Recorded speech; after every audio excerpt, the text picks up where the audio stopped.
Hello, everybody, and welcome back to another exciting detailed diatribe. In this case, yet another double feature, second video in 2 weeks, 1 week?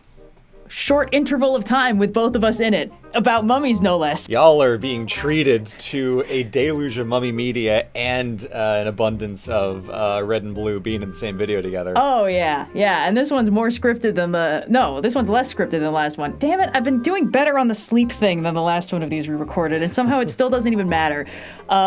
Today, this is essentially me sharing my notes and my thoughts on the stuff that all of the research I did for the video, because of course while the two of us were doing research, you were actually delving into like archaeology and history and like ancient Egypt and Egyptomania, and I was just like, oh, I've got so much assigned reading this week. This is what I did on summer vacation. This is my book report. This is me taking advantage of the fact that I currently am one of the leading experts on all this mummy bullshit until it exits my brain at the end of the week. Until you clear it out of RAM. Yeah. Until I because sleep this it up. I guess this is the rare instance where, usually it's like we make a video and we put almost everything that we have to put into that video into the video, and there's hopefully, ideally, very little left on the cutting room floor. Mm-hmm. This was the case where the topic was just so big that as Red was telling me, like, hey, there's a lot of stuff here. Yeah. You said, like, I don't want this to go to waste because I did all this goddamn reading and watching. I want to talk about this, but it's not relevant to the main thesis of the Mummy video, but it is really interesting. So this is a rare, leftover buffet of research notes and stuff. Exactly, because to make the video, we basically each made a video and then Frankensteined them together, and like we each made like two videos. Yeah, two videos, because my raw chunk of footage was half an hour and yours was like 17 minutes. 18 minutes. Yeah, and so I was like, if I include detailed summaries of these stories, A, it's going to be a tangent, B, it's going to be stuff I have to illustrate by hand, which is the longest, time cost of the video, and C, I don't really think it's going to be all that interesting when really I can just focus on the tropes of the mummy, but here's where I'm putting all of that. Here's all of that. With the caveat that it has been a few weeks, and I've been doing other stuff. We were talking about, it's getting cleared out of RAM. It's getting cleared out of RAM bite by bite every day. Every day I remember less about Watch mummies. how little we understand about the topic by the end of this video. Yes. So I was like, oh, do I have to like revisit these? Should I reread them? Should I rewatch them? And I was like, no, I'm not doing that.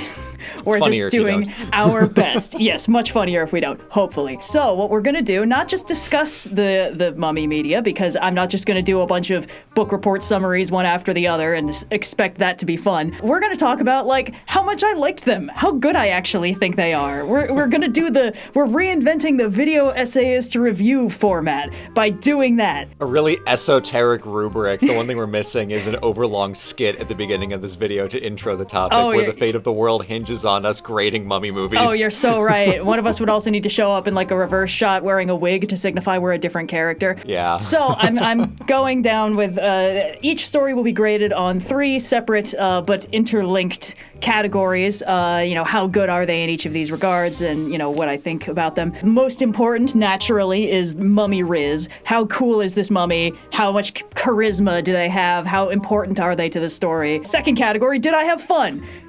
Not really a category, but it's important, so it's happening. I feel like that's an essential rubric for any piece of media. Yeah, exactly.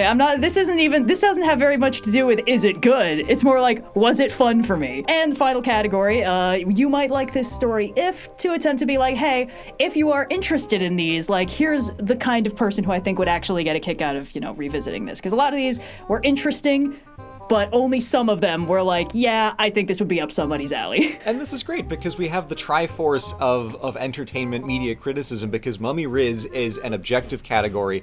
Did I have fun is a subjective category, and you might like the story if is a really good little bit of recommendation personalized for people. Yay! So this is good. I like this format that we've got here. Good. Let's see if we can pull this one off. So we got to start at the very beginning. I've heard it's a very good place to start. In 1827, they made this novel called The Mummy, A Tale of the 22nd Century, and I was like, wowzers, there's going to be a mummy in this one? And the book was like, not really. So that was that was fun. Genuinely strong strong opener on this thing because it's this steampunk sci-fi political thriller. It's set in the distant future of 2126. It's all that, like, England has gone through like 5 different governmental shifts and settled back on the divine right of kings as the way to go. Only this time it's queens, and they're all elected from a pool of princesses, which is kind of cool. That's like a neat idea. It's cool. It's like a beautiful panoply of all the steampunk tech bullshit you could want. It's really fun. Everyone travels by balloon. There are like railroads for houses so that you can take your whole house with you when you go on vacation, like that kind of thing. Did the Mummy 1827 anticipate Warhammer? Because this is giving me a little bit of like Galactic Imperium energy here, or whatever the hell it's called. I would think that, except it's far more sincere than the Imperium of Man ever seems to play itself. Like, yeah, got it. I was a little bit confused going into this because I had been informed, like, oh yeah, some of these stories are like satirical social commentaries. We'll get to one of those later. Because we got put onto these, a lot of these by our Discord mod Billy, who's an Egyptologist, and we were like, hey, we're researching mummies, and he was like, great, let's hop on a call. And then 2 hours later of guest lecturing, we were like, oh. We had a list. A very extensive one. So I was like, oh yeah, some of these are satirical social commentary. And I was like, is this one satire? It's hard to tell. It's talking so much about how the divine right of kings is better than all this silly democracy stuff, which could be sincere, because this is England in 1827. There's a part where they're talking about like, oh, the world has been kind of colonialized en masse. And they're talking about like, oh yes, we can visit anywhere we want relatively safely, except for that ghastly, godless land of America. And I was like, oh, okay, interesting. Here's the thing, like, War of 1812 would have been very recent. Like, I can see why they would still be bitter about it. Oh, I mean... Like, American independence, scarcely half a century old. That's honestly really funny that that's still so heavy in their minds. It was great. There's also a secondary amusing running gag. And again, it feels like, oh wait, I think this might be a sincere statement on the nature of the world. It was like, in this modern future, everybody's extremely educated, which is only doing bad things to the lower classes, because now they have all this knowledge and no idea what to do with it. And there's this consistent running gag that all of the like servants have ridiculously overblown vocabularies. Like, they will over scientifically explain everything. It'll be like, the excessive exertion of my quest has caused me to perspire violently, like that kind of shit. And it's clearly the most funny thing in the world that all these like servants are talking like that. And I was like, that's a kind of funny gag. And then I thought about it for a couple minutes and I was like, oh, wait a minute. Yeah, is this fucked actually? It is very funny on the face of it, but it is extremely fucked. Yeah, so that was interesting. And meanwhile, secondary, because like the plot of this book is like the queen gets she dies. It turns out she was assassinated, but initially it just looks like an accident that she didn't recover from. God, again, they can't catch a break. I know, right? And there are basically 2 princess candidates who can be the next queen, and also they each have like a fiance. Neither of them really like the one that they're paired with, and one of those guys is like, oh, I'm just filled with such Byronic ennui. If only I could unravel the mysteries of life and death by talking to somebody who would know. So let's go to Egypt and resurrect a mummy and see if that works. And that's how the mummy enters the plot. Full disclosure, I mentioned this in the main video. I skipped a lot of this book once it became clear that the mummy was only going to be tertiary at best, because it's all this political drama. You know what? Like, let's just skip to the grades. Because if you aren't on a deadline and you aren't exclusively reading this for its input on mummy literature, you might have a great time with all this political thriller stuff and the complex soap opera levels of convolution. But I didn't. So once it became pretty clear what role the mummy was going to be playing in the story, aka not much, because he gets resurrected and he's like, what is this ghastly land of fire and steel? Everything sucks. And then basically he ingratiates himself with the bad guys. And then he's like, I've secretly been good this whole time, and I've been giving them bad advice. And then at the end, he and the guy who resurrected him go back to the pyramid, and he like settles back into his sarcophagus. And it's like a kind of beautiful little moment of like, wow, protagonist, you've really changed and grown or whatever. And then the book ended, which was a mercy on me.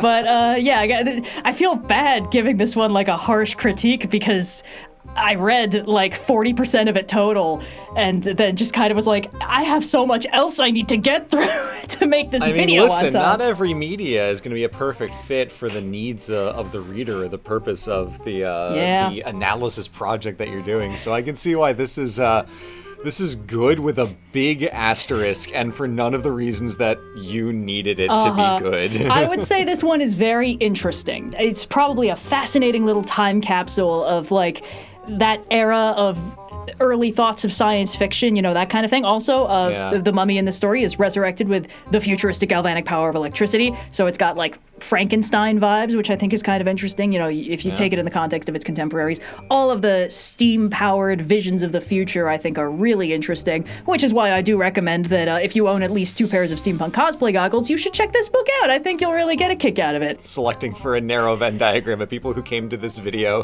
for Mummy Riz and are also avid steampunk fans. I feel like that Venn diagram might have a little more overlap than we'd think. Maybe. But yeah, it's not winning many points in the Did I Have Fun category, mostly because I kept waiting for the mummy to show up, and it didn't, so that was fun. And unfortunately, I have to dock it a few points in the Mummy Riz department because he's really not all that central. Like, theme-wise, he's probably extremely important to this overall stuff about, like, the purpose of life, nature, existentialism. But, like, basically what I did is I hit the point where I was like, oh, the mummy's not going to be important. And then I skipped to the final chapter, and I was blindsided at how much everything had changed, which was fun. It tells me stuff actually happens in this book. But it does include a pretty extensive series of reveals about, like, what? You're telling me you assassinated the queen? And this man is my real father? And I was just like, where the fuck is the mummy? Anyway, so that was interesting. But yeah, sadly, Cheops, the mummy in this, is not the most central. He's kind of playing out his own, I would argue, more interesting subplot.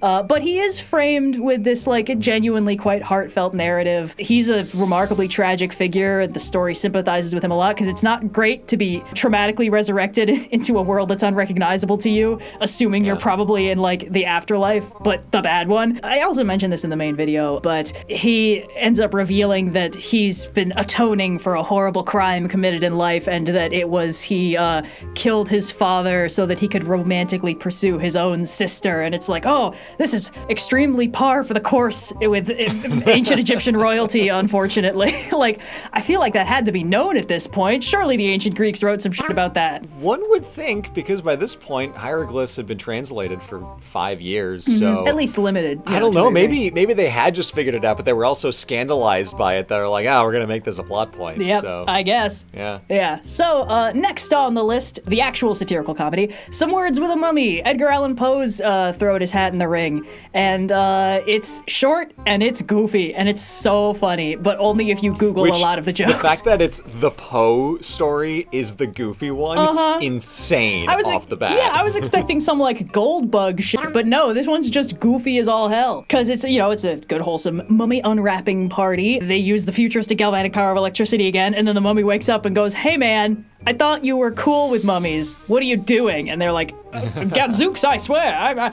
My goodness. Monocle pops out. And then it's just a lengthy argument about whose culture is more advanced. And it's really funny, but I had to do some Googling to, like, get a lot of the jokes, because there's, like, a whole paragraph where our narrator, like, comes in with, like, oh yeah, well, I bet you guys never figured out this, and then someone will, like, pull him aside and be like, actually, Herodotus wrote about it, and they absolutely did.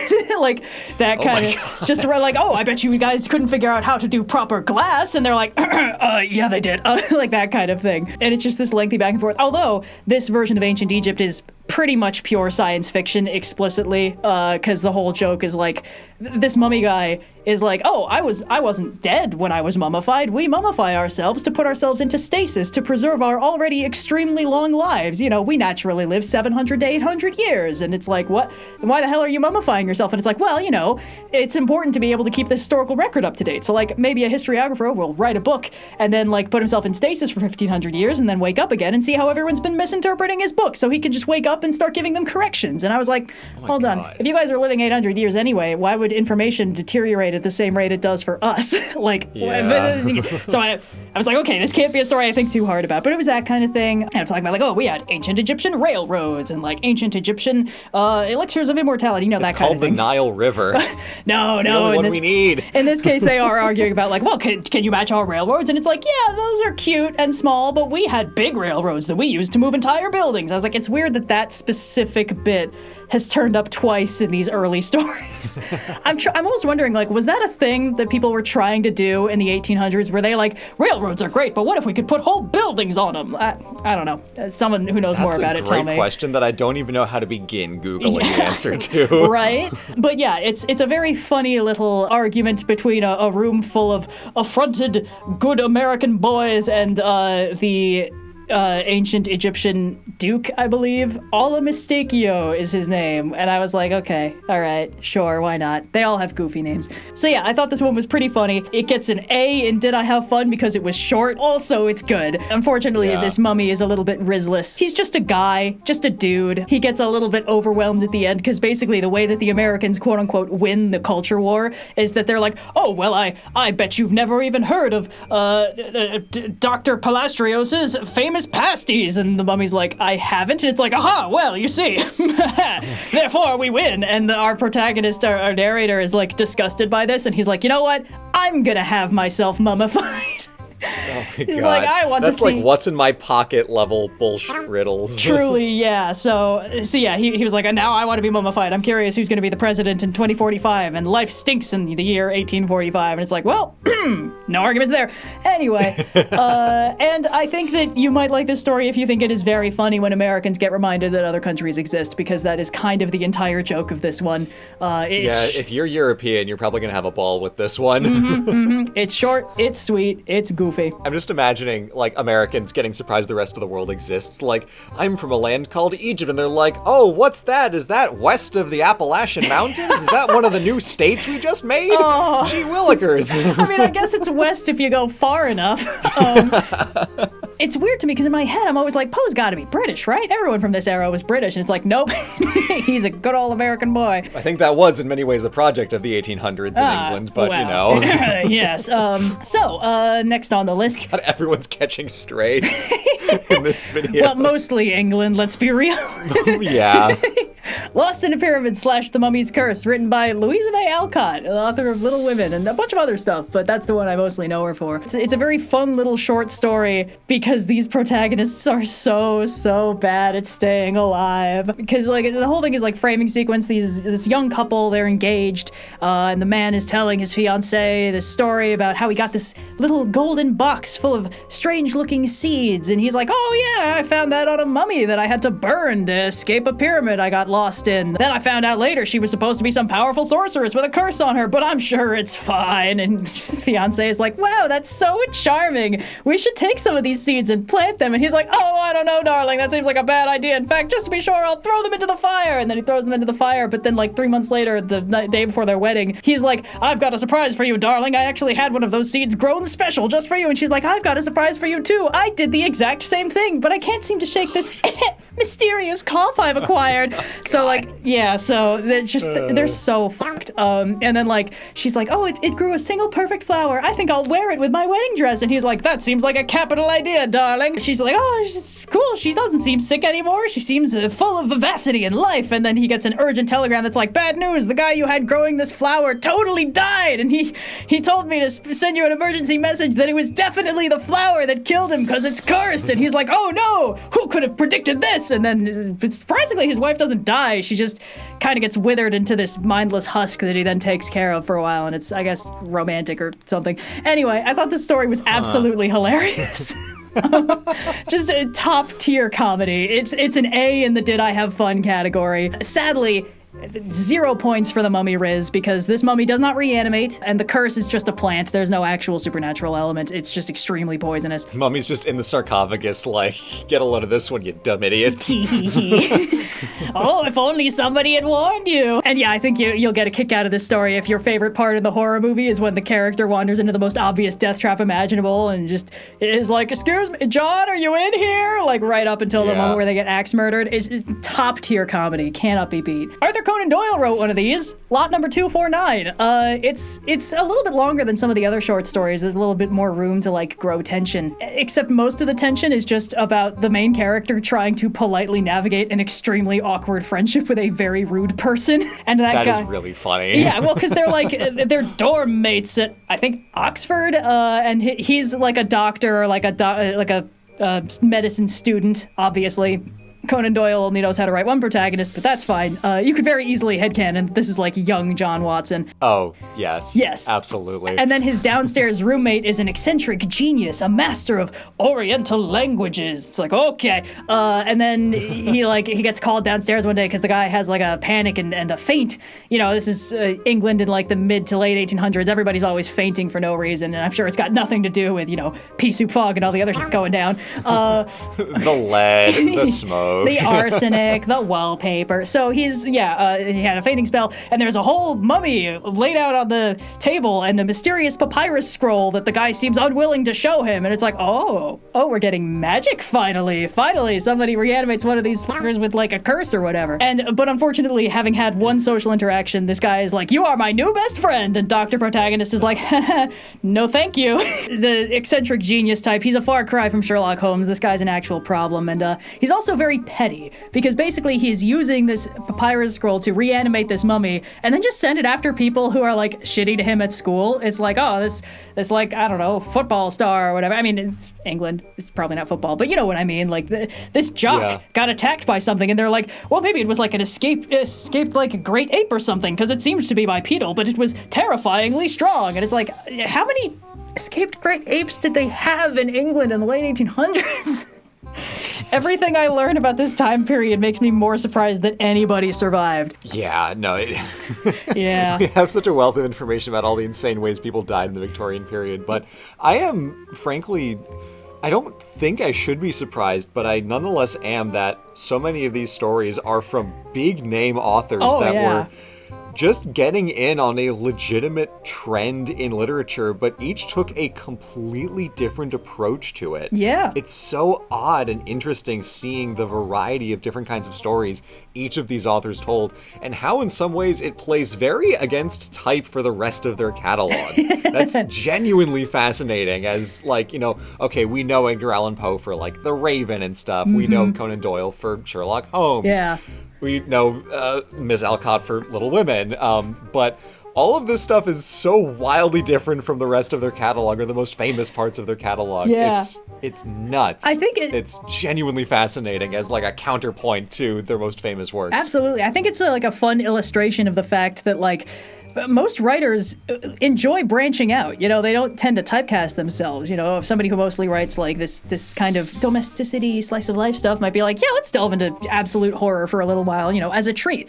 In the same way that most actors don't like being typecast, I think a lot of artists like getting the opportunity to kind of branch out. And it's like, oh, we've got a fun new horror trend, and there's no rules that are being laid down for what can and can't work. Sure, I'll get in on this action. So that's a lot of fun. But yeah, the main growing tension of lot number 249 is that because it's basically urban fantasy. It is set in allegedly, the real world. A lot of the tension is like, this guy can't possibly be resurrecting that mummy and using it to like attack people, can he? And then by like the 2/3 mark, they're like, oh yeah, he can. And I got so excited because protagonist is like, all right, I'll get my good friend Hastings or something to help me out, back me up on this. If I don't come back out in 5 minutes, you come in there with a gun. And he's like, I'm gonna go in there with a gun and a big knife. And I was like, oh, are we gonna get like a cool showdown? And then he's just threatens the roommate guy with like the gun and is like, I need you to cut that mummy apart and explode it so that it can't do anything anymore. And the guy's like, well, okay, but only because you're pointing a gun at me. And then the story ends. And I was like, the mummy didn't even kill anybody. This is bogus. But it's still a very fun story. It gets a B in the Did I Have Fun rank, only because I was like, there's a little bit of wasted potential here. This mummy could have easily done some actual crimes. Yeah, Merely killing somebody doesn't count. I feel like this story would have been better if it were the plot of Young Frankenstein. That's kind of what I want out of this premise. Yeah. Yeah. Where it's like someone animates a person to be like a servant or do crimes and malfeasance, but then they get agency and go off on their own and get up to shenanigans. I feel like, not to just make this derivative of another story, admittedly one that came a century later, but I feel like this almost was like could have been archetypal if they just pushed it a little further. I agree. I actually, I was expecting them to do something and then they didn't, which is they kind of established that, you know, Protag can like hear the mummy moving around in the floor downstairs. He's like, oh, I thought he was out for the day, but I'm definitely hearing some footsteps. And the guy's like, it's my dog. That's totally what a dog sounds like, that kind of thing. And there's also one part where like they're both hanging out in his room and they hear the door open and the guy's like, I have to go immediately, and like goes down there, and then he hears him like having like a frantic whispered conversation on the door. It's like, shut the fuck up, get back inside. And then like they're just, and then they don't speak of it again. And I was expecting the mummy to, because it was showing these like little bits of agency, and I was like, is this mummy just gonna like kill that guy? Are they gonna find him dead and like the window open and they'll be like, oh, I guess we'll never know what happened? But no, they just exploded. And I was like, okay, fine, you know, whatever. I think the story could have been a lot, like, the story is obviously fun as it is, but it could have been a lot more interesting if Doyle was willing to push it. That was kind of how I felt. But, you know, I think you'll get a kick out of the story if you like the sort of how it should have ended approach to horror movies, where it's like, if they'd just done this thing, nothing bad would have happened, because that's basically the actual plot of this one. But for us, it's like, if they had just done this thing, everything would have been so much more deliciously worse. Yeah, that's the thing. Stories are more exciting when bad things happen for the most part. On the subject of big names unexpectedly getting in on this, and this would have been more interesting if more bad stuff had happened, Bram Stoker's The Jewel of Seven Stars, an honest-to-God novel. Like, it's a full-on urban fantasy mystery thriller pretending to be a horror story, except, you know, I'll just explain, because it's genuinely extremely interesting. The beginning of the story is basically you've got main character dude, and this girl who he's met once at a dance is like, oh, it's the most awful thing, you have to come and help me because my father has been attacked and lapsed into a mysterious coma. And it's like, oh, okay, I guess we're doing this now. And for the main first chunk of the book, this dude is in the coma and everyone is just trying to deal with him being in the coma. And they're trying to figure out how it's happening and why he keeps getting like mysteriously moved around with more injuries on him. And they're like, what's going on? What could this mean? And of course, unraveling all of this is that, oh, also he's been doing some weird Egyptological studies into this mysterious ancient queen whose mummy he's been attempting to acquire. It's like, okay, cool. So obviously some cursed bullshit is afoot here. And it feels like it's building up a lot of really interesting stuff. And then the guy in the coma wakes up and is like, just according to plan. Anyway, back to my scheme of resurrecting this mummy. And it's like, excuse me, sir? Because this whole thing he made plans for him. He like wrote up a note that's like, if I lapse into a mysterious coma, don't touch my stuff. And it's like, oh, okay, I guess this is all according to Keikaku, whatever, man. So his thing is like, I want to resurrect Queen Terra. I believe that she made plans to be resurrected in the future in this modern age. She was like mummified in this weird way in this tomb with a curse laid on it by the priesthood because they didn't like her, because they were like, oh, she's blaspheming. She's got power that's too much. You know, they buried her in the Valley of the Sorcerer. I was like, this is pretty tight. I like a lot of this. She's got like 7 fingers on one hand, and she sees a lot of herself in the arrangement of the Big Dipper, the 7 stars of that, which is why it's the Jewel of 7 Stars.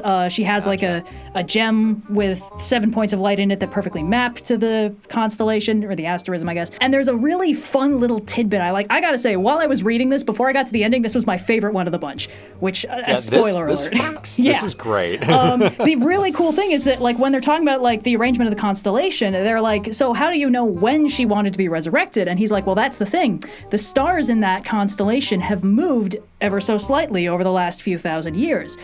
And they didn't look like this at the time that she had herself entombed. So probably what this means is when the stars precisely resemble this, you know, when they essentially align, that's when she wants to be woken up using this magic box of lamps that she had herself buried with. And it's like, oh, okay, that's cool. That's cool. This is immediately the best when the stars align trope that I have ever seen. It was really cool because it was like, oh, she made plans for this. And there was like this also really interesting sinister undercurrent, because I mentioned there's like main girl lady, Margaret. So she is Queen Terra's reincarnation in some form or another. And our main character even has this like horrifying thought, because the story is like, while the guy who was out digging up mummies, his wife at home died in childbirth, and it seemed like the child was also dead. But then she woke up, and that's Margaret. And so protagonist is like, what if she is dead, and that's just the spirit of the Queen Terra, like,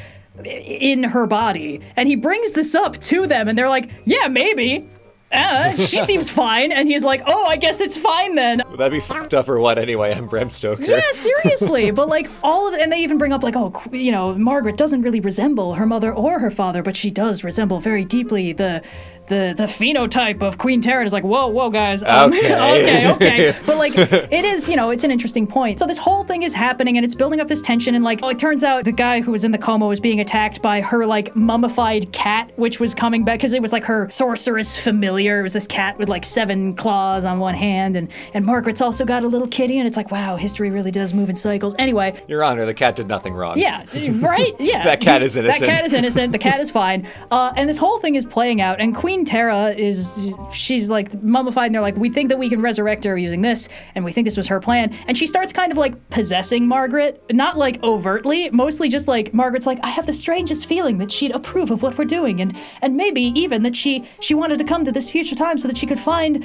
love and stuff. And everyone's like, that seems non-suspicious. And I'm like, yeah, that seems non-suspicious. And I thought they were setting up something interesting. And then they did something much less interesting, which is like Stoker. It's like good up until the last chapter. Because the thing they do with Queen Tara is that they bring up her mummy and they're like, well, time to crack this baby open. And Margaret, who again has been established as the mouthpiece for Queen Tara, is like, you're going to unwrap her in a room full of strange men? And they're like, oh dear, it's just a mummy, whatever. And they unwrap her and they're like, oh, Margaret, don't even worry. See, she's got a dress on. And then they're like, oh, never mind. It's actually just draped on top of her. Whoop! And they just, rip that shit off like a tablecloth. And they're like, wow, she's super hot and dead and very naked. And I'm just like, cool, okay, amazing. And this is being explicitly framed in story as like this fucked up thing to do that like Margaret doesn't like and the narrator doesn't like because it's freaking out Margaret. And while they're all like, wow, she's so perfectly preserved and super hot. And also she looks exactly like my daughter who's standing right there. It's like, dude. So they were doing all this stuff, and Margaret is like, you know what, that's enough. I'm taking her to my room, and kind of just like carries the mummy up and like lays her in bed while they wait for the hour to strike.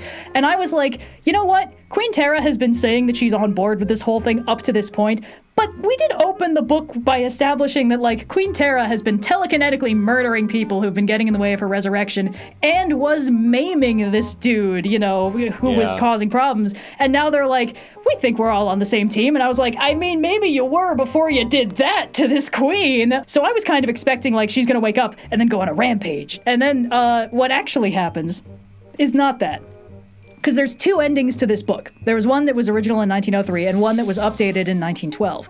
And in the 1903 one, they do the resurrection and it like starts working, like this mysterious smoke billows out of the box. And then as they're doing this, like a window randomly blows open and the wind whooshes into the room and it disrupts the ritual in some way, and the room fills with this horrible choking smoke, and Pertag is over by the light switch is like, everything okay? Should I turn on the lights? And then obviously he doesn't get an answer, and he's like, okay, everything's gone wrong. I'll rescue Margaret, and he rushes in and he picks up the girl who he thinks is Margaret and rushes up the stairs with her, and he's like, oh, she's getting a little bit lighter, or maybe I'm just getting stronger, nothing weird about that. And then he reaches the top and puts her down, goes back in, and the smoke is cleared, and everyone's dead, including Margaret, and the person he carried up was Queen Tara, but she's gone. It kind of feels like she just disintegrated because like all her clothes are there, her jewels are there, where he left them. I saw a few people interpret it like, oh, maybe Queen Tara has escaped, and it's like, no, I think the reason he thought she was getting lighter is because she was like turning to fucking sand or something. Like, yeah. that's a pretty,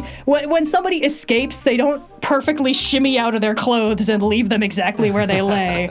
And then in the 1912 version, the resurrection also fails, but this time nobody dies from it.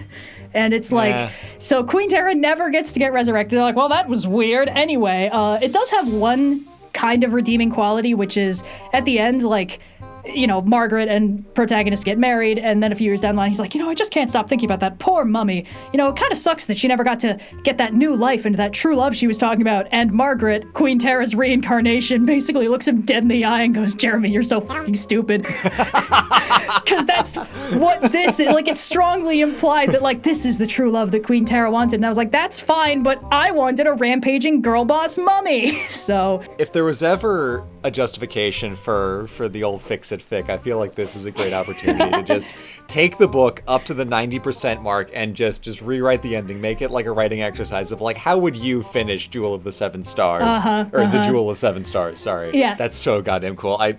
Ending notwithstanding, this book sounds amazing. It's really interesting, and it's got the heftiest dose of real Egyptology included in it. When I was doing my research, this is the first one I ran into that brought up anything about the actual ancient Egyptian concept of the soul. I mentioned in the video, this is where you get the Ka and the Ba and the Ren and the Shoot coming up as like important things, which previously didn't really seem to be a factor, but like Stoker researched this extensively. Like when he was describing the hieroglyphs, he was describing them correctly, that kind of thing. Wow. And the stuff about like the stars move, that's a true fact, but a lot of writers wouldn't have integrated that into this because it would be inconvenient. But he was like, I'm gonna make that instrumental to everything I'm talking about. So yes, the grades, I think that on the Mummy Riz scale, sadly, Queen Tara loses some points due to not being allowed to resurrect or rampage or do anything after the 50% mark of the book, so I give her a solid B-.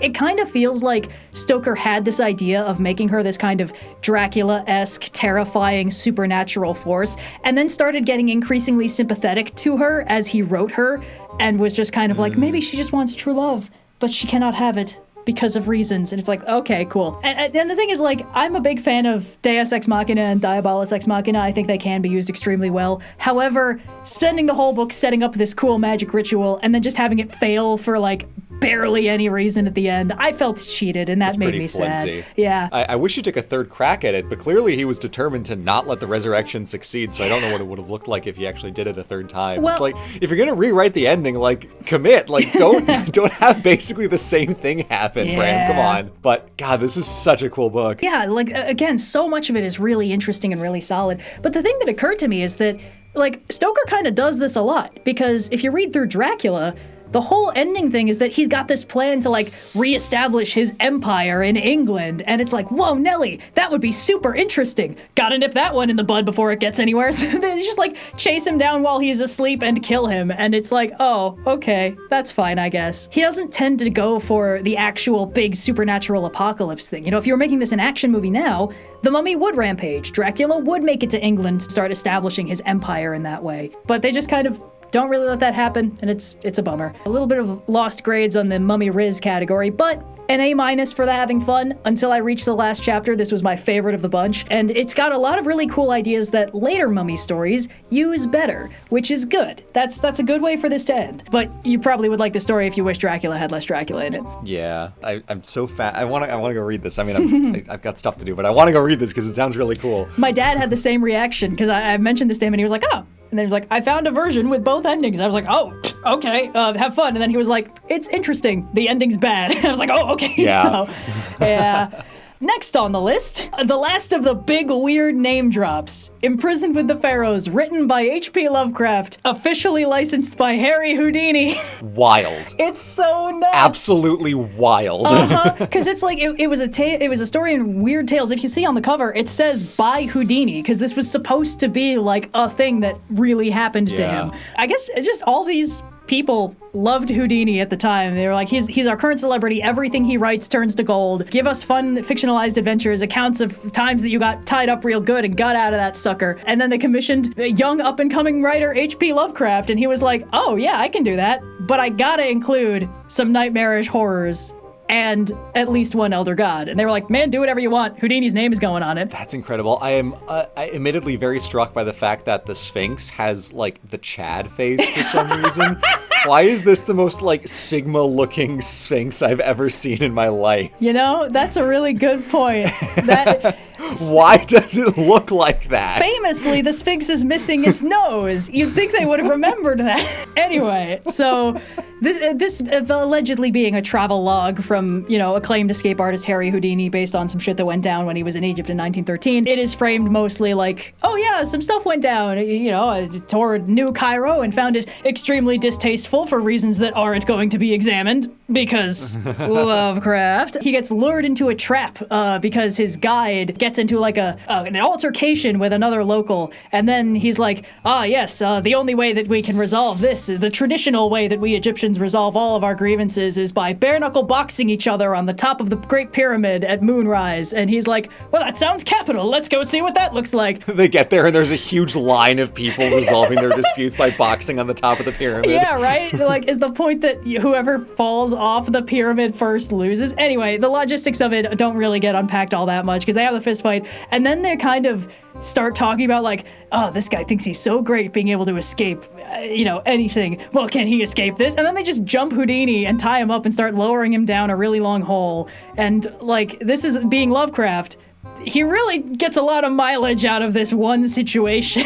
It kind of feels like he's getting slowly lowered down the hole for like 30 minutes while he's thinking about like, wow, this hole must be so deep. That's so scary to think about how deep I must be under the earth. Wow, I'm still going. That's crazy. I might just pass out a little bit about it because it's so incomprehensible. I mean, I guess given this is a Houdini story, the him being tied up part being like the main set piece does kind of track. Yeah. I can imagine why they would spend so much time. Granted, maybe not that much time, like 30 minutes of reading time. Well, the weird part... wow, this hole sure is deep, huh? The weird part is it kind of keeps going, because like he eventually hits bottom, and he's like, all right, time to start untying myself. But then like the people who were lowering him down clearly like feel him moving and drop the rope, and so the rope starts falling on him. And then instead of untying himself, he's like, oh my gosh, there's so much rope, I can't believe I'm this deep under the earth. Ah! And then he passes out again, and I was like, Houdini, my man, you gotta stay locked in. And then when he wakes up, the rope is gone, and he's like, oh, it's so horrifying that somebody must have come in and removed this rope. This is like 2 years pre-Call of Cthulhu, too. So, like, Lovecraft was getting his fucking reps in, locking in all these tropes he was going to be using for the rest of his life. Yeah, so then he just kind of wanders around this Lovecraftian temple of ancient eldritch evil for a while, experiencing horrors, contemplating how scary ancient Egypt is. Although, I do give the story props. Contemplating how much scarier modern Egypt is. Yeah, there's a fun little twist there, because they planted this idea that, like, oh, there are some mummies deep below the earth that were mummified, like, wrong. They're, like, fucked up and evil mummies, They kind of dropped this idea that, like, oh, people were mummified with the intent of being brought back later by, like, Osiris. He would return their soul to their preserved body and then they'd be fine. I don't think that's in any way accurate. I think that was just Lovecraft being like, that's probably why that is how that is. Which is, it's fine. They can't all be Bram Stoker. But he kind of then proposes, like, but maybe some of them were animated wrong. They came back with their ka, but not their soul. And it's like, okay, there are different parts of the soul, but you're gonna have to be more specific if this is gonna get the Egyptology stamp of approval. Yeah. So while he's in this secret, giant, ancient underground temple under the earth, and he's like, oh, it's so big and scary, there's a big mummy parade that shows up, and he hides behind a really big pillar. And while he's there, he does appreciate the architecture of it. This is a repeating, like, thing in the story. He's constantly being like, wow, these buildings are so pretty. Shame about all these modern Egyptians cluttering the place up. And it's like, guys! But he did genuinely, there's a lot of actual wonder at play, on display in this story. I bring this up more in the main video, but it's just like, he clearly is really kind of in awe of the works of ancient Egypt, and unlike a lot of people, never suggests that anyone other than the ancient Egyptians were responsible for it. That's something that even came up back in The Mummy, A Tale of the 22nd Century. I kind of glossed over it, but like, Protag's mentor is like, I don't believe that they could have built those pyramids. And I'm like, Jesus, guys, already? It's 1827. But he's like, I think they were built by evil spirits. And I'm like, oh, okay, so you're also not to be taken seriously. Anyway, right, so Houdini is experiencing the horrors, and he sees this big parade of mummies, and they're led by King Kefren and Queen Nitocris, which she was brought up earlier as like this figure of legend who invited all her political enemies to a temple built underneath the Nile, and then had her supporters like knock out the walls so the whole place floods and kills all of them, herself included, which I thought was interesting. I looked this up. This was like a real story at the time. Sick. Yeah, I have no idea if there's any historicity to it, but it was apparently a story. I think it might have been one of those things that like Herodotus wrote down as a story that he'd heard. So that sounds very Herodotus. Yeah. I mean, Nitocris is definitely a Hellenized name, no matter what. So he sees these two leading the parade, and he does note that King Kefren bears a suspicious resemblance to his guide that got him into this mess in the first place. And it's like, oh my goodness, was he a mummy all along, or does this mean nothing? It could mean nothing. And they're going to like this big hole, this like altar, and they're all chucking offerings into it. And this is when Houdini decides to make his break for it to escape. But of course, he turns back halfway through to catch a glimpse of some eldritch, incomprehensible nightmare, and he sees this like big paw-like thing emerging from the hole. It's like, he describes it as like this 5-headed thing, but it's clearly like a paw, because they previously established that there were these rumors that the Sphinx had once had a different face carved into it, but then they replaced it with like a human face. The Sigma male guy. Yeah, this Turbo Chad. But it's like, what could this beast, what great beast could the Sphinx have been carven to represent? And it's like, we're doing this now. So basically, he sees this big thing reaching out of the hole, and his final horrified revelation is that it is only its paw, and the beast itself must be that much greater. What true horror lurks behind the big hole that looks kind of like a big cat with a weird face? And then he gets out to the surface and is fine. Genuinely, I really did like this story quite a lot. It's very endearingly Lovecraft in only the most Lovecrafty of ways, you know? It's funny because it's like, you read this and you're like, oh yeah, this is absolutely the HP Classic special. There's no surprises in this thing. And the fact that it's about famed escape artist Harry Houdini just makes it that much more surreal. Insane. So yeah. This is like, for what I was saying earlier, like, it's fun how these authors are like writing against type a little bit. Not Lovecraft. Not Lovecraft. Never Lovecraft. They were like, can you write like a fun story about Houdini getting up to some hijinks in ancient Egypt and maybe throw in like a mummy or two? And he's like, I got it. And his notebook just says, ancient evil eldritch nightmares, ancient evil eldritch nightmares. So just over and over again, like all work and no play style. So yes, a solid A in the Did I Have Fun category. A delight from start to finish. No surprises for me. Sadly, the Mummy Riz, it loses a lot of points because King Kefren and Queen Nitocris don't really get all that much focus. They're nice and spooky, but the story is too busy being incomprehensibly horrified to really focus on them. You know, obviously Houdini spends the whole final act of the story basically just hiding from them and then escaping. And I think you might like the story if you really like it when just a protagonist is just going through absolutely relentless nonstop bullshit, because poor fictional Houdini does not have a good time in this story even a little bit. But yeah, after that we finally hit the movies, which was nice. Let's go. Yeah. The Mummy, 1932, is so goddamn good it makes me angry. Because most of you have probably seen the 1999 one, and don't worry, we will get there. But like that, we'll get there. It's a loose remake of this, which might give you some weird ideas about like what this story is about. It's not. It's so interesting. So basically, it starts off like it's a dig site. They have found this mummy buried in a weird place with this box buried with him, and they're trying to decipher like what the hell's going on, who he is,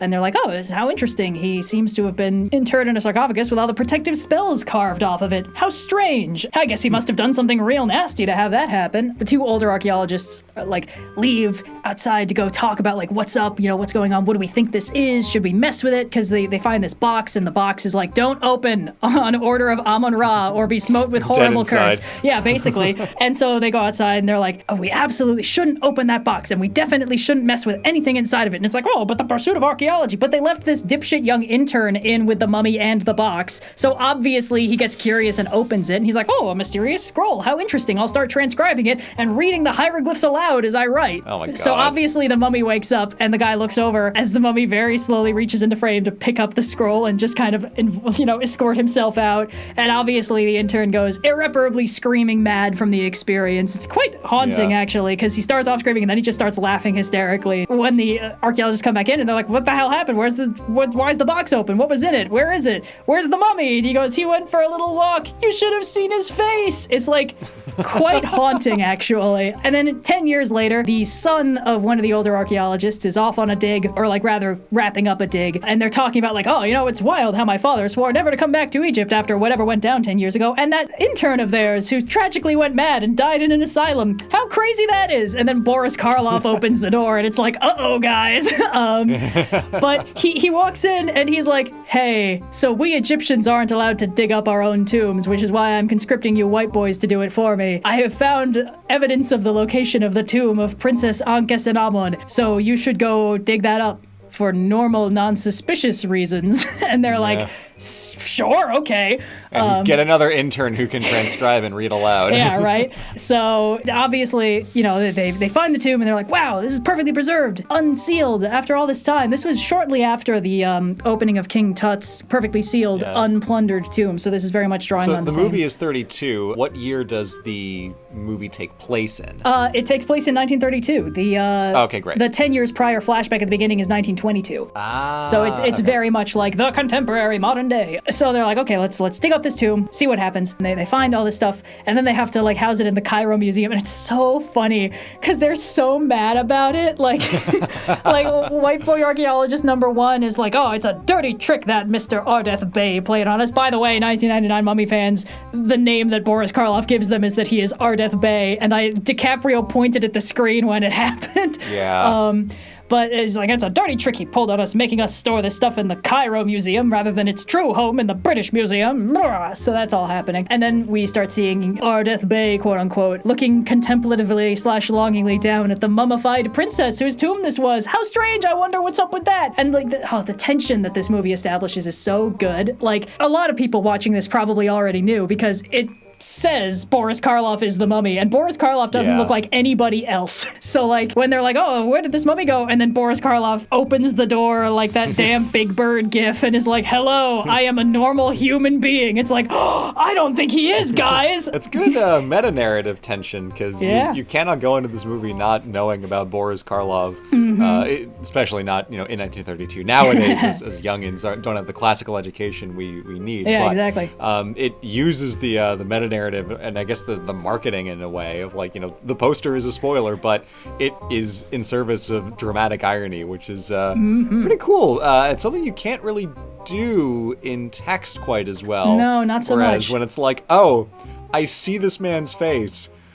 That's the guy. That's the guy. Last I saw him, he was balder and more dehydrated, but that's him. So it becomes pretty clear that, like, okay, he's up to some shenanigans. He's got the scroll. And in fact, he posts up next to the mummy of the princess that night and starts reading from the scroll. But this is when we cut to the heroine of this movie, Helena, I believe. It's been a little while. She's like one of the more interesting parts of the movie.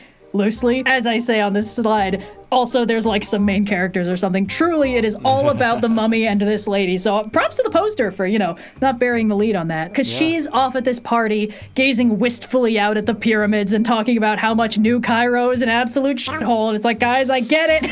I get it.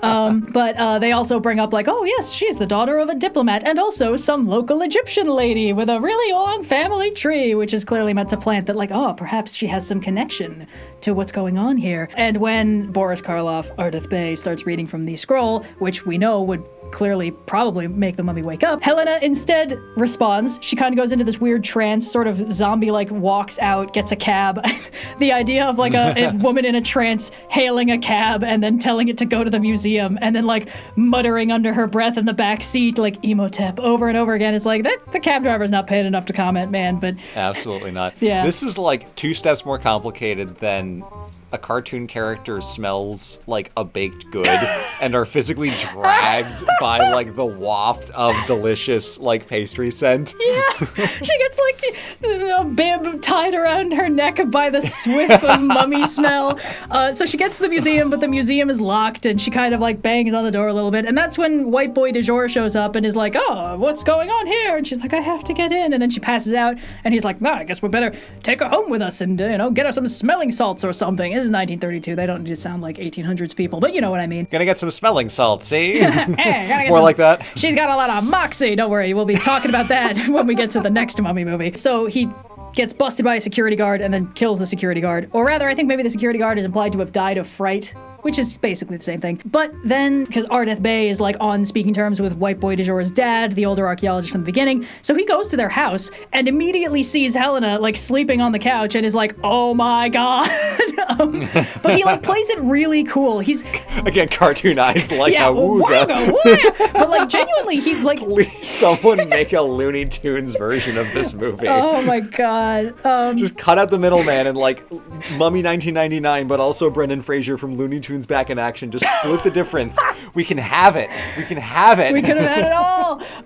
But honestly, what I really like about him as a character is that he's actually commendably subtle. Like he's really sneaky about his machinations. At this point, he's not at all let on that he's, anything other than a normal, unmoisturized guy. And when he sees her, he's like, oh. And then she wakes up and sees him, and she kind of like stands up very slowly and very elegantly. Also, the camera work in this movie is really good. There's a few like really impressive shots where the camera perfectly follows somebody's movement to like frame them. And I don't know, it's not something I ever used to pay attention to, but I liked it in this movie. There's a lot of cool stuff like that later. It's really good. It cuts through and you notice Yeah, it. exactly. And she's kind of like, they're like, their eyes are locked. And he's like, 1,000 pardons, I'm Ardeth Bay. Is it possible that we've met before? And she's like, I think I would have remembered. But she doesn't seem freaked out. She seems intrigued. And they're just like 6 inches away from each other, staring into each other's eyes. And then all the white boys come out and they're like, Helena, meet Ardeth Bay, the archaeologist. And they're like not moving. And her poor love interest is just like standing behind him, seething. So this whole thing is established. Like, he's basically figured out like, she is Anke-Senamon reborn. So if I want to bring her back, I need to do it through her. Okay, I see what's up. But at this point in the story, only he knows that. But they're all like, I don't know, I don't really get a good vibe off of that Ardeth Bay fella. We should keep her away from him. It's a whole thing. And then a bunch of other stuff starts happening, but it's basically all this really like intense, weird character dynamic stuff going on, all these machinations. The mummy ends up going mask off after a certain point because he had to leave the scroll behind in the museum. So now they have it, and they're like, how did this get here? It was stolen from our archaeological site 10 years ago. And then he needs it back. I do gotta highlight one part of this movie where I was like, oh no, that's startlingly badly aged. There is one black guy in this movie. He does not have a name. He does not have any dialogue. God. He gets immediately brainwashed by Imhotep, this is Imhotep, Ardeth Bay is Imhotep, spoiler alert.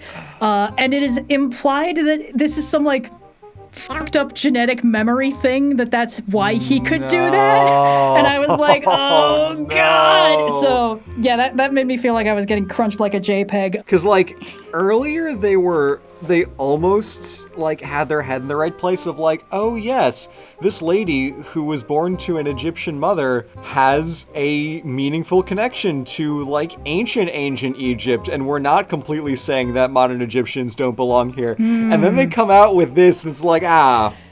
I mean, the other side note is that the actress who played her is just Austrian, so Just like straight up white. Yeah, but I mean, Damn. Again, 1932 Hollywood. I wasn't really expecting much better from them, but there were still a few parts where I was like, ugh, physical pain. There's some stuff that's like, okay, like I get it. It fits in with the times, like okay, and some stuff that is just so blatant and so like you cannot ignore it. Yeah. And it's like, oh God. Yeah. So it's rough. annoying because like That's rough. the movie is so good as a unit, and there's still parts where I'm like, ugh. Viewer discretion advised, I guess. But so they start basically doing this like complex game of like mind chess where it's like, okay, he needs to get the scroll back, and he needs Helena because he needs her soul. And he needs to reawaken Anke-Senamon within her. And there's this really haunting part of the movie that I really like because Anke-Senamon starts kind of reawakening within her, and she can feel that it's happening. She's like, I'm alive and I want to be alive, but there's something else in me too that's fighting for life. And it's like, whoa, jeez, okay. Imhotep is doing all this stuff. He does end up going mask off with the main characters because they're like, we found this scroll, and he's like, that scroll is mine. I bought it at an auction a few years ago, and like immediately it's like, oh, we know what's up. But the problem is this mummy has tremendous magical powers. Starts being an issue because he uses them to give White Boy du Jour's dad a fatal heart attack when he was going to burn the scroll. And then he sends in his slave to get the scroll and bring it back to him. And I was like, yep. Plot-wise, this is very important. Anyway, so that whole thing is happening. So he gets the scroll and he's like, now I need Helena and I'll use my sorceress powers over her to, draw her in. And this whole time, all this other stuff is going on, mainly because the other older archaeologist, who's like an occultist, knows like, he's using the power of evil, but it's in opposition to the Egyptian gods. So here, you should wear this pendant of Isis and it'll protect you because she's the goddess of life. And it's like, initially White Boy is like, no, he has a name, I just don't remember what it is. I think it might be Frank or something like that, but that might just be a cold read. Anyway, he's like, I don't want to wear a necklace, but then eventually he changes his mind. And they're like, if your dad had one of these, he probably would have had that fatal heart attack. And it's just like, guys, the man is already down. Quick kicking him. They do kind of play up this thing where Helena is like kind of intrigued by this whole situation. Anyways, she's not like, oh, I'm only terrified by this. She does at one point seek out Ardeth Bay at his home, and he kind of sits her down in front of this like magical scrying pool and is like, I'm going to show you some stuff. You're not going to remember it, but it will reawaken something in you. And he basically just shows, like, they do a little TV projection of like stuff that went down in ancient Egypt, and he tells the story of like what he did to get himself mummified in this like dishonored, cursed state. And it's basically that Ankhesenamun died, and he was not willing to accept it. So he went to this like statue of the gods that was hiding the secret of bringing people back from the dead. Specifically, this is the scroll that was used by Isis to resurrect Osiris. So like they're getting into real Egyptian mythology for this. Yeah. And he like opens it up and he pulls out the scroll and he sees the statue move to kind of signify like, oh, the gods ain't happy with you. And he tries to go and, resurrect her, but he gets stopped because the pharaoh's guards have like caught him. And so they mummify him alive. And there's this really haunting scene because Boris Karloff is a really good actor and he can act more with his eyebrows than most people can with their entire body. So they're just like mummifying him alive and he just looks so scared. It's a very good bit of acting. And then they stick him in the coffin and then they chisel off all the like marks of honor on the sarcophagus, get rid of its fun little beard, and then they bury him along with the box containing the scroll so that nobody will ever get this dumb idea again. So now that he's like alive again, quote unquote, now that he's resurrected anyway, reanimated, undead, he's back and he's walking. It's fine. He's like, I'm gonna do what I wanted to do before and bring her back. And he's showing this to Helena as like, that was you. This is gonna be us. And then she leaves. But there's also this like haunting element going on here because she was like walking her big scary dog with her when she went there, and the dog was freaking the fuck out. Absolutely hated everything that was going on. And when she comes back, she's like, no, white boy to Joe, I don't need to explain myself to you. And he's like, where's your dog? And she's like, what? Oh no, his cat killed it. I saw it happen. And like that kind of fucked up like memories coming out of the fog, but it's like horrifying things happen and she didn't even register them.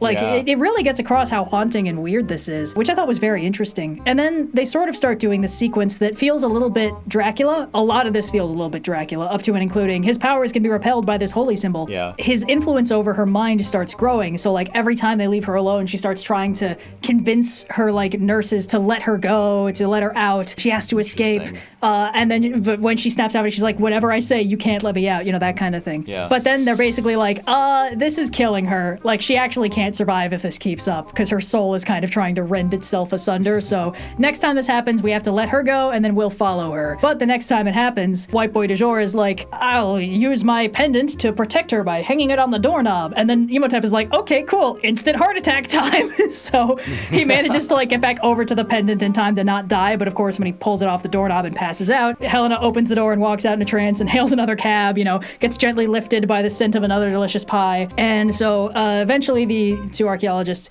wake up and are like, okay, we gotta figure out where she went, probably the museum. We gotta find her and help her. Helena has completely awoken as Ankhesenamun. So like she's in her like ancient Egyptian regalia and she's very much doing different body language. She's in her ancient Egyptian era. Yes, very much so. And she's talking to Imhotep, she's like, oh, this is all my possessions are here, but this is not my room. She reaches towards him and he like stands up away so she can't touch him because he is still like a mummified, desiccated person, and it becomes very obvious if he's touched. Basically, he's like, so here's the deal. That's your old body. That's your mummy. We're gonna get rid of that. Forget that. What we're gonna do instead is mummify this new body of yours and then use the same spell that brought me back so we can be immortal mummies together. And she's like, what? No!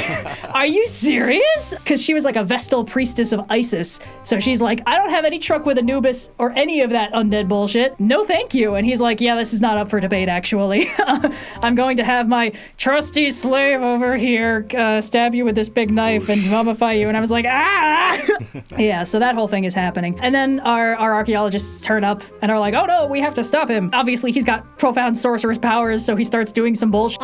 And then she runs to the statue of Isis and petitions herself before it and is like, holy Isis, please forgive me, teach me the spells to get out of this situation. And the statue moves and the Ankh lights up and it shoots a laser at the scroll of resurrection and it explodes and the mummy disintegrates. That's convenient. Well, yes, but I was like, wait, did the damsel in distress / love interest of the movie just win? Did she just one-shot the big bad?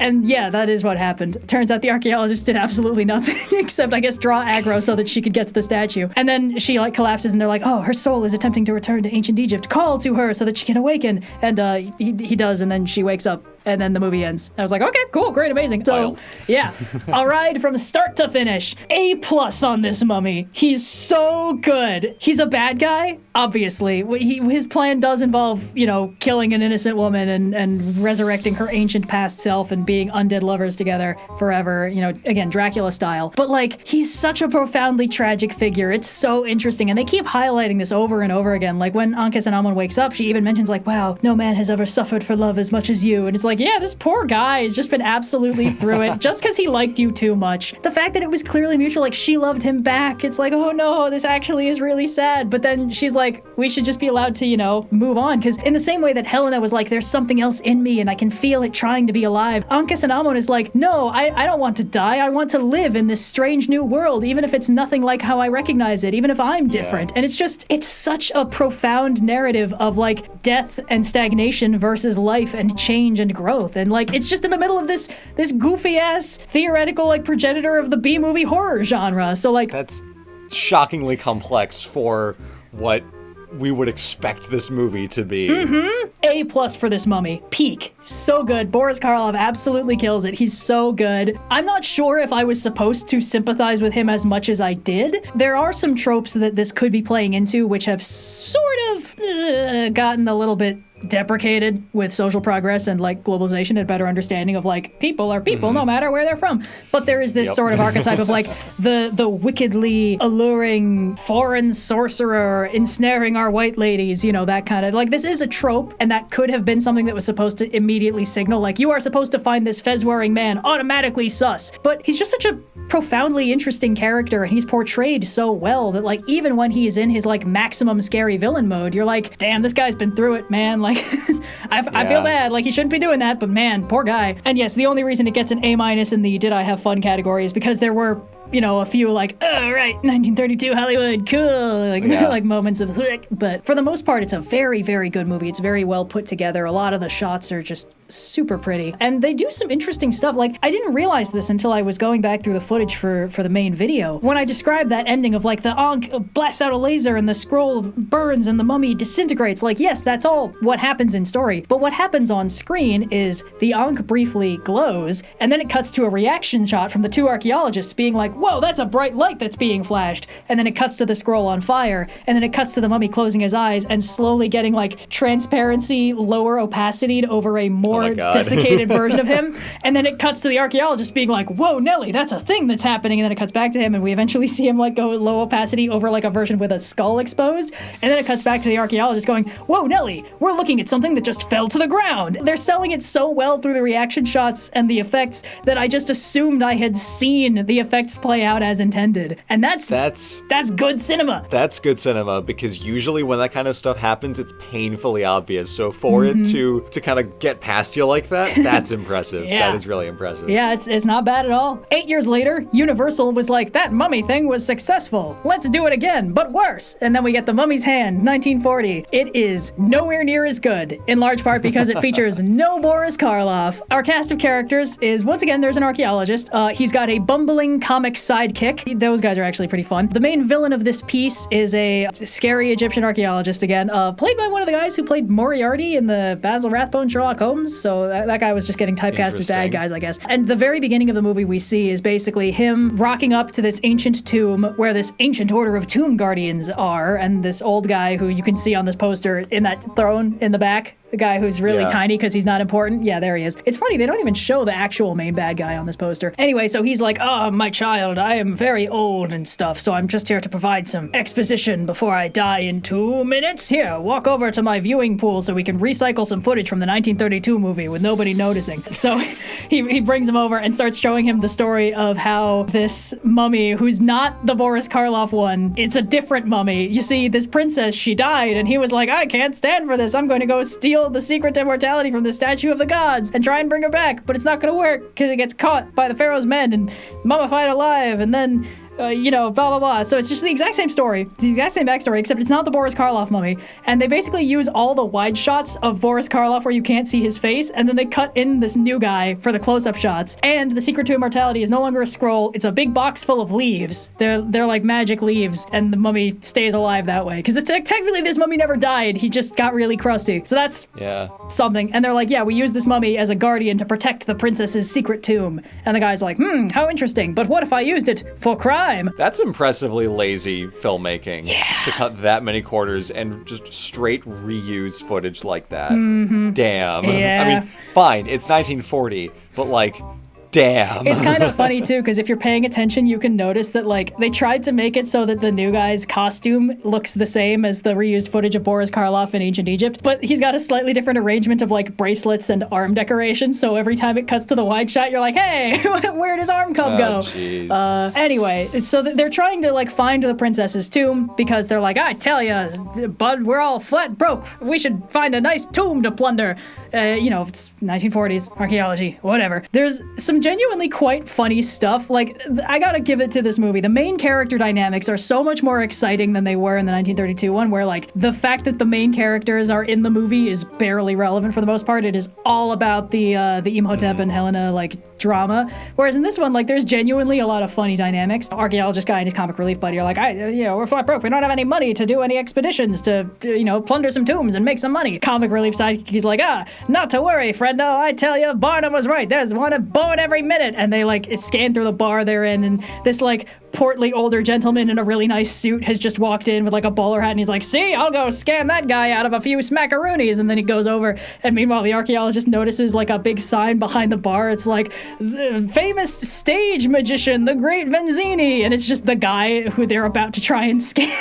It's like, oh, this isn't gonna go well. So obviously the guy absolutely refuses to be scammed and instead pulls one over on the goofy friend, but then decides to fund the expedition anyway. But then you see this guy, he's got a daughter, right? And she's got a lot of moxie. You see, she's not a big fan of these archaeologists coming to swindle her dad out of a bunch of money, mostly because the bad guy turns up at her place and is like, excuse me, miss, I tell you, it's quite outrageous what's happening these days. Why, people are constantly trying to scam tourists out of money to fund their archaeological digs. And she's like, oh no, I can't allow this to happen to my poor, innocent, stupid father. And then she runs off with her gun. I think it's a fake gun, to like try and get them to give the money back. But instead they're like, I tell you, we already spent the money, but you can join us on our expedition. I like a dame with spirit. And this is just, the whole thing is just happening nonstop. I don't like this. It sounds bad and stupid. It is bad and stupid. Although I will say there were a couple lines from Comic Relief Sidekick Man that actually made me laugh. When she shows up and, she's got her moxie all over the place, and then she like threatens them with her fake gun, and then she's like, if you scam my father, you'll be hearing from me. And then she leaves, and the Comic Relief guy is like, hey buddy, do you think a dame can go cuckoo from getting sawed in half too many times? And I was like, okay, you can have that one, movie. I thought that one was pretty good. Funny. But yeah, yeah, right. That was kind of how I felt. I was like, I wasn't expecting to actually enjoy any part of this. But yeah, overall, the rest of this is very standard Universal B-movie horror stuff. The bad guy uses his reanimated mummy to kill people pretty much indiscriminately, just by being like, you should kill anybody who is hiding a vial of this Tana leaf juice. And then he just goes and like puts a little vial in the tent of whoever he wants dead, and is like, oh, how'd that get there? It's just pretty lazy. And he, like, obviously the shot on the poster is like, oh, he's like bridal carrying the female lead. And it's like, yeah, like every Universal horror B-movie villain, this guy is like a mad scientist playing with syringes, and he's like, I'm going to take the female lead in a skimpy nightdress, and I'm going to strap her down to this table and threaten to inject her with spooky chemicals so that we can be immortal lovers together again. Again, this is like copying the homework of the 1932 movie. Yeah, that Mr. Bean meme. Yeah, exactly. It's not all that compelling. It's got a lot more values dissonance than the 1932 one, even, because like by the end, the happy ending that our heroes get is that they successfully plunder the tomb of the princess so that they can make absolute bank when they get back to the States. And it's like, all right, good job, team. I bring it up in the video. It is truly a victory for the forces of justice. All we gotta do is not tell the authorities, and we'll be able to keep all this stuff at home. That's a nice lot of scratch. The Met's gonna give us a payday for this.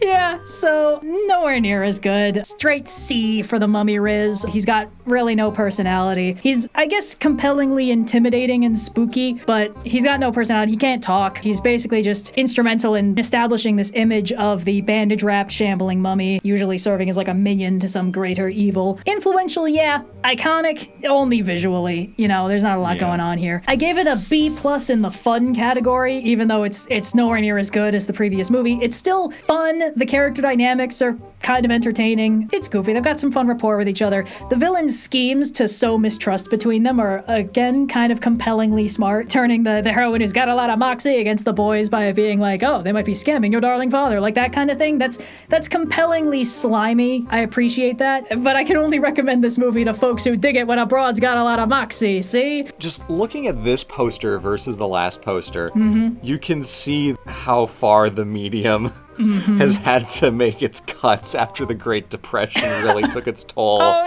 no! Like, you really see it in real time, the difference between 1932 when they're like, we're gonna put all the effort we possibly can into making an amazing film. Universal Studios peaks in 1932, and it's like, it's 1940, everything sucks, and we're reusing footage. And like just the composition of the poster is so much worse. It is. It's very goofy, yeah. Like the 1932 poster is gorgeous. It's painted. It's everything. It's just like this is a bad Photoshop filter and a bunch of weird compositing of like a progenitor of Hollywood heads of all the expensive actors posters. Yeah. It's weird to me that like they clearly painted the full figure of the mummy holding the woman, you know, in his arms, and then they were like, well, the background needs to be split. So his legs are just awkwardly dangling behind the two leads, one of whom is the woman he is at that very moment holding. So yeah, this is his throne is like, the guy's throne is floating in space. This is a shockingly terrible poster. Yeah, this is the celebrity stack of the 1940s. It is. And because of the way impressive. he's framed, he looks like fucking Mr. Freeze with the widest helmet imaginable. Nora, yeah, it does. This is awful. Yeah. This is awful. This movie's getting a D- from the Blue School of Poster Design. Fortunately, we have a better one. Well, at least a better movie. Let's go. The poster's fine, but it's a better movie. The Mummy 1999, you guys don't need me to tell you. This movie fucking slaps. It is so fun. What's interesting to me is that it is technically a remake of the 1932 one. You wouldn't know from the plot summary. Like, I was expecting them to at least drop some of the names, because there are so many disposable characters in the Mummy 1999, because they have that whole team of, like, American archaeologists who just exist to get, like, Capri Sun slurped up by the mummy to, you know, rehydrate himself. God. Oh, jeez. So any one of them could have had the names of the archaeologists from the 1932 version. To my knowledge, they just didn't do that. The only names that are, you know, brought over are Imhotep, Ankhesenamun, or Anaxunamun with the updated pronunciation, and of course, Ardeth Bay. I talk about this a lot more in the main video, so we don't really need to, like, get into it, but it is really interesting to me how the trope of the tomb keeper has gone from, like, shortcut to villainy to, like, Ardeth Bay is fucking correct, you guys. Like, you shouldn't have done any of this shit. It's such a rollicking good time. It's such a fun adventure. Like, movie-wise, it is peak. And one thing that did kind of surprise me is that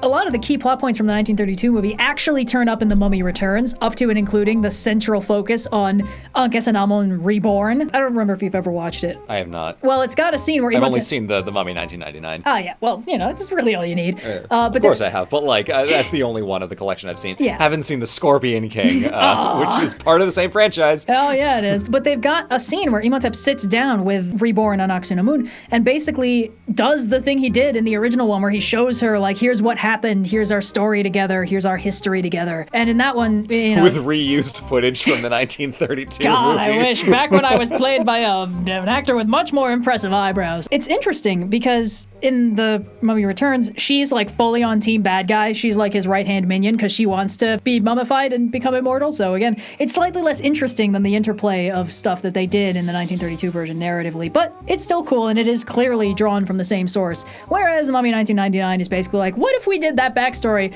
and then a different crew of people had to deal with him? And instead of being, you know, a bunch of British archaeologist stuffed shirts, it was like Brendan Fraser and Rachel Weisz, and like one bullwhip away from just being Indiana Jones and co. It's just so fun. It's so fun. That's the thing. This movie, it's so fun. A+ in the fun department. I'm only docking it a little bit in the Mummy Riz department just because this version of Imhotep is unfortunately much more basic than the version in the 1932 version, where he's like this kind of slow-moving, surreptitious mastermind rather than basically a D&D lich throwing sandstorms and scorpions at people, which I do like. It's a lot of fun. This mummy is much more of a hazard and exists as a vehicle for Brendan Fraser, Rachel Weisz, and what's the name of the actor who plays Ardith Bay? Oded Fair. I might not be pronouncing that right, but yes. A vehicle for them to just exist in scenarios and be cool and charming and exciting. Yeah, exactly. So you can see a little bit of the difference in how they prioritize each element of the film. So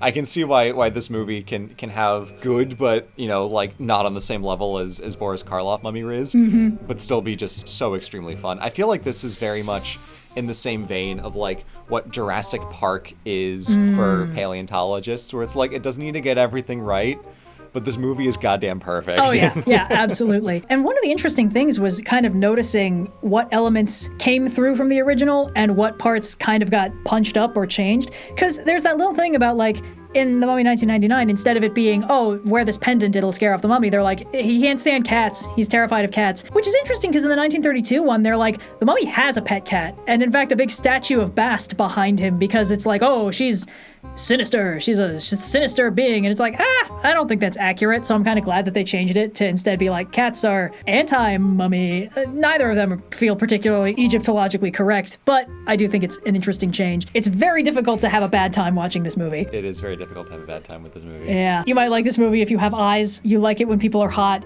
You enjoy a fun adventure movie. You wish there were more Indiana Jones movies where he actually got to like have a little 5-man band mini squad instead of just going off and punching Nazis all by his lonesome. Yeah, the ensemble really does make this. It does. If it was any one of them, this movie would have been significantly worse for it. They really build it out naturally, and it's just so good. As a personal treat to myself, I did not include the 2017 Mummy movie because it's so unpleasant to watch. Just as a fun little reminder of that one time that Universal, because Universal, I don't know if anybody remembers this, I remember this. Oh yeah. Universal was trying to make the Dark Universe happen because they realized, hey guys, we've got all these great monsters unlocked. Marvel's doing a cinematic universe, DC is doing a cinematic universe. We could do a cinematic universe. All we need is a really strong opener. Let's get Tom Cruise on the horn and way too much directorial power. It's just him screaming. It was the same scream. They looped it twice. They actually looped it 3 times. It shows up identically earlier in the trailer. Oh no. They really thought that one was the winning formula. Forget the Wilhelm scream. We need the Cruise scream. The one thing I will say that I think is interesting about this movie is that at the time it almost felt groundbreaking that they were doing like a hot lady mummy, because it's like, the mummy, she's like into Tom Cruise, because who in this movie wouldn't be into Tom Cruise? He's clearly the most charismatic person in this. Tom Cruise can play charming characters, so I don't know what happened in this movie. Anyway. I mean, I love the Mission Impossible movies. Yeah. I so unapologetically love those films, but I don't know what the fuck happened with this one here. Yeah, very, very strange. A lot of weird choices. Fortunately, I don't need to talk about it. It's not in the main video because it doesn't matter. I just felt the need to acknowledge it because otherwise I might have had to acknowledge it later. Anyway. We have a laugh and we move on. Yes, as a treat to myself, I did just a little bit of a tier list to discuss everything that we covered, just to kind of rank them overall. Top tier, obviously, the 2 standout mummy movies. 2 winners, bangers only, in the exactly what they needed to be tiered. Stories that I thought were fine and fun, with very little wrong with them, usually because they were quite short. That would be the Lost in the Pyramid, The Mummy's Curse, Louisa May Alcott one, and also the Lovecraft Houdini double feature. The smidge of missed potential ones are the ones where we were like, this would have been kind of interesting if they did just a little bit extra with it. The only reason why the Poe story is in here is because it's a short satirical political commentary, which means the actual world building around the mummy is not there because it's a joke. It's basically exactly. And then the mixed bag category of like decent parts, but a lot of meh. That's where we put the mummy's hand and the mummy tale from the 22nd century. I can't believe one of these is advertising for Harry Houdini. Famed magician Harry Houdini has a seminal piece in the history of mummy literature. I was so happy. Like, sometimes doing this sort of historical exploration, it really just feels like you keep getting absolutely broadsided by just the weirdest stuff. Like, the weirdest names pop up, the weirdest famous figures were, like, friends with each other or knew each other. Like, Houdini and Lovecraft, like, got on great after this point. Unfortunately, Houdini didn't live much longer after the publication of this, but apparently he did commission Lovecraft for, like, more written pieces after this. I just think that's so funny. Could have gotten a cinematic universe. Yeah, because everyone talks about, like, Houdini and Doyle did not get along. Because, of course, Arthur Conan Doyle was, like, famously incredibly gullible and superstitious and, like, bought into... that's right. Yeah, and, like, bought into the fucking Cottingley fairies or whatever they were called and believed in, like, mediums. And meanwhile, Houdini made a secondary career out of debunking mediums because he found the whole thing extremely distasteful. And their friendship actually broke after, I think it was, like, a medium claimed to be channeling Houdini's dead mother, but didn't know that Houdini and his mom were Jewish, and therefore was like, here, I drew you a little crucifix. And he was like, what the fuck am I supposed to do with that, quote unquote, mom? Yeah, so I think that might have even been Doyle's wife. I genuinely don't remember. This is an anecdote I'm remembering very loosely, but it's just, like, the fact that, like, Arthur Conan Doyle and Harry Houdini knew each other, and Houdini was like, Doyle, please, for the love of God, I am not a sorcerer. It's all normal stuff. People who tell you magic is real are lying to you. And Doyle was like, sounds like something a magician would say. Just, like, that's funny. But the fact that Houdini and Lovecraft were, like, BFFs for a few years there, that's funnier. That's wild. Yeah. Man. It's quite an interesting little spread. Imagine a world where Lovecraft is the less problematic of Houdini's famous author friends. Holy shit. I mean, it's just more like, which one could Houdini bear to be in the same room with for longer? Anyway, laid out like this, it seems so much more manageable than it was when I was working through it over the course of several weeks. Anyway, that's all I got. That's what the research process looks like. In conclusion. I thought you'd get this. It's the best fucking gift. Thank you, I made it myself. Internal montage of this entire catalog. I know, right? What else do you really need? Yeah, so this will just be keeping us company while we get out our closing thoughts, because I got nothing else in me. I'm not getting anything else. This keeps fucking spinning. Oh yeah. I hear the sound effect in my head. Oh man, everybody go watch the Terminal Montage Castlevania video for more glorious mummy visuals. I could think of no other way to end this video, quite frankly. But yeah, no, this was a fun little unpacking. I was not sure this one was going to come together, but I'm happy with how it came out. I think it did. It's interesting to see that there was a whole century. I have to look away from the screen or I was going to start laughing again. I can't bear to pause it. It's just vibing. There's a whole century of people taking wildly different approaches to the subject matter and using the mummy in different ways before it became a trope. It's basically a mechanism and a vehicle for different kinds of storytelling, but it didn't have so strong a set of associations baked into it beyond, like, dead, back from the dead, means non-specific, experience and opinions on the current world's non-specific.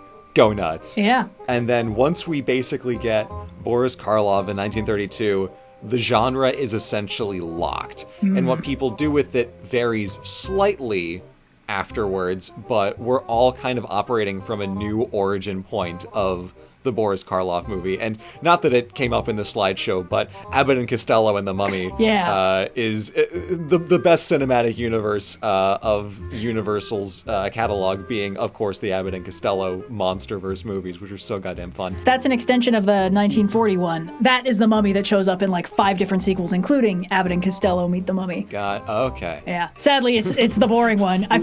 Redemption for the 1940 Mummy. Dang. Yeah. But even still, it's like that whole thing is an offshoot of the Karloff one. So it's interesting to see this kind of new, like, 0 point of once we get Karloff in 32, everything is like, oh, okay, that's what the Mummy is, and we're iterating on that theme. And in a way, it's cool to see the new evolution of the genre and the Mummy codifying as a trope after that. But it's also a little bit unfortunate because there was genuine literary innovation going on in the earlier stages, some of it better than others. Some of it could have been followed up in really interesting directions. Like, if Jewel of the Seven Stars set the standard, I would have loved to see what came out of that. Because that, I think, would have been really cool if that spawned a bunch of imitators. Obviously, I'm not mad at the way it turned out because the movies we got out of it are the 2 that we really like, and third honorable mention for Abbott and Costello are really good. But it's interesting how things could have been so different if a different piece of media just hit and connected with people and made that the trope like crystallization instead. Well, that's part of what I think is so interesting, because I actually think Jewel of Seven Stars had a pretty big influence, because if you look at the plot, the breakdown of the 1932 Boris Karloff mummy movie, it almost feels like that Fix-It fanfiction we were talking about. Because it's like, you've got the female lead is the reincarnation of this important ancient mummy, and she's being increasingly influenced by it to the distress of the people around her, while somebody else works to resurrect that mummy. It's just, in this case, it's like there's two mummies. There's the mummified Princess Ankhesenamun, and there's Imhotep running around being an actual serious problem. And the fact that she doesn't end up getting resurrected in so many words ends up being because she chooses not to be like that. She's like, oh, this is pretty fucked, actually. It feels like there are too many tropes in common between Jewel of Seven Stars and the 1932 one, especially compared to, as you mentioned, the massive diversity of mummy tropes that we were running into in all these other stories, how wildly different they all are from each other. And then you get this one where it's like resurrected through magic, after being buried in a cursed tomb, after displeasing the priesthood for violating the sanctity of the gods. It's beat for beat for beat, almost all of the same elements. It's just they get to subdivide it into the singular characterization of Queen Tera gets split into Imhotep and Ankhesenamun, and one of them is working to resurrect the other. And it's interesting because it is a much better story overall, and it ends in a much better way, like way better. So it ends up feeling like that sort of, this is the way that Jewel of Seven Stars could have ended if Stoker was willing to commit to the monster movie element of it. Yeah. And that becomes enormously influential, although parts of it kind of get a little bit shaken off along the way, because that stuff about like you can repel it with the power of the Egyptian gods, it's interesting. Doesn't really make it into any of the later adaptations. You get a little bit of it, because, you know, in The Mummy 1999, like, Anubis shows up, I think in the sequel, maybe, to, like, punch the immortality out of Imhotep so he can just get stabbed, and the ghost of the pharaoh and his entourage drag Imhotep's immortality away in the first movie, and it's like, okay, so, like, other ghosts and spirits and shit are at work and can affect him. And that's an interesting way to play it. But the parts of the 1932 Mummy movie that feel more Dracula almost feel like they've kind of gone by the wayside. Like, the idea that the mummy's plan is to make another person into a mummy, that doesn't really make it into the modern day super much. I mean, they did that in the 2017 Tom Cruise movie, but we're not talking about that one because it sucks anyway. It's fine. There's one thing that I thought was interesting about the way that they made the jump from 1932 to 1999, because Evie is not the reincarnation of Ankhesenamun. Imhotep maybe initially thinks she is, but it's just because his eyesight sucks after the eyes he stole don't work right because they need glasses. That's right. I forgot about that. And like he and Evie have this sort of like odd relationship because he's still doing like the whole come with me, my princess thing, but it's mostly just like you're my human sacrifice to resurrect my real girlfriend. And there's that part where like, oh, she stops him from casting that spell by kissing him, and it's like, this is weird. This is like weird hero-villain tension that I think is interesting, but it's not the same dynamic as you're the reincarnation of my love interest, which is the thing that they did in the 1932 one, which is so interesting. And it's just not here. But that's fine, because it doesn't have to be, because what they did instead is super interesting. It is a very flexible space of tropes. Like, even when I unpacked it in the video, it's like, mummies kind of get split down the middle between like the lich type ones and the zombie type ones, where it's like, are you a powerful sorcerer that can pass for human, or are you this fucking guy on screen, you know, shambling, arms out straight, rah, that kind of thing. They can do a lot of different things. They're very diverse little fellas. I was considering doing a little honorable mentions list on this one of like mummies from other things that we could bring up, but honestly, the only example I would have brought up was Night at the Museum, because it's quite good. That one's got a real good mummy in it, but I showed it as a visual example in the main video, but I didn't actually talk about it. But we talked about it because I realized that the way they do the mummy in that movie, because it's pretty short, it's kind of the exception that proves the rule. The idea that, like, this mummy is a person. He's a guy. He's a very chill guy, played by Rami Malek. He's just kind of vibing. It's like a subversion of your expectations, because you think like, oh my gosh, the scary mummy, he's turning his bandage-wrapped face slowly towards the protagonist and slowly reaching out, and then he pulls his helmet off, and it's just it's very stuffy in there, and it's just like, oh, okay, cool. He's just a dude, just a guy. And that's very clearly a sign of how much the trope had crystallized, that you immediately, as the writer, know what the audience is going to think and then can so effectively subvert it. That makes it very fun. And it's, to your point, the exception that proves the rule of, like, they could only get away with that because the mummy's so crystallized into this specific archetype, or at least these two specific archetypes. Yeah, you're gonna expect that the mummy is going to be a scary, shambling monster and a problem, so the fact that it's just like, that's the dude, that's just a guy, it's a big twist, which again shows that this is what everyone is expecting from this trope. I think this, oh boy, I thought this was going to be a short one. I feel like I say that about every single one of these things. I'm like, this is not much. Spent a lot of time on the 1932. It's just so good. I couldn't leave anything out. It is so good. But yeah, that's about all I had in me. I mean, well, I guess I could do a little call to action because I did not see every single thing that had mummies in it. I was considering it, but some of them are like B-movie hammer horror stuff with like tons and tons of on-screen blood that I just kind of didn't have in me this week. Yeah, no. So if you've seen a fun, interesting mummy thing that I didn't discuss, pitch it and give me your grades on it. I need that mummy Riz scale. we need to know. Comment with the criteria that Red has set forth. Exactly. In this Yeah. So that's mummy Riz. Did you have fun? And you might enjoy this if we got to lock in who we think would actually get a kick out of this. Perfect. Yeah, but that's about all I have. So, bye. I can't believe you used papyrus, you hack.